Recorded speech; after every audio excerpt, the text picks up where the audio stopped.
Και δίδεται η εκκίνηση της τέταρτης υποδρομίας. Αμέσως με την εκκίνηση θέλουν να οδηγήσουν από μέσα, είναι η Θαυμαστή. Απ' έξω θέλει να έρθει η Μαυρίκα. Κοντά τους είναι όμως και η Αλαβάνα, η οποία θέλει να περάσει αυτή στο κεφάλι. Η Αλαβάνα περνάει στο κεφάλι. Το νούμερο 4 λοιπόν Αλαβάνα οδηγεί την υποδρομία. Πιο πίσω είναι Μαυρίκα, Θαυμαστή και ακολουθεί η Ζάρς Γκολτ.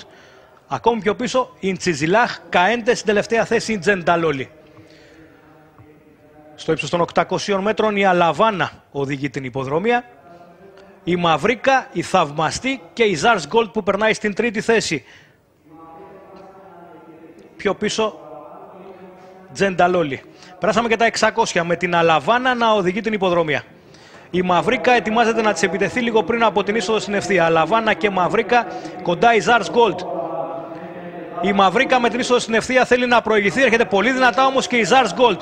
Υποχωρεί η Αλαβάνα, Μαυρίκα και Ζάρς Γκολτ έχουν ξεφύγει σημαντικά των αντιπάλων τους και θα είναι οι δύο που θα δώσουν τη μάχη για την νίκη. Η Ζάρς Γκολτ που έρχεται πάρα πολύ δυνατά από μέσα και περνάει. Ζάρς Γκολτ περνάει.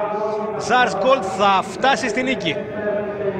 Η Ζάρς Γκολτ με διαφορά μάλιστα θα πάρει τη νίκη. Η Μαυρίκα θα τερματίσει δεύτερη θέση με φίνιση Καέντε τρίτη και για την τέταρτη θέση η Θαυμαστή. Η Ζάρς Γκολτ λοιπόν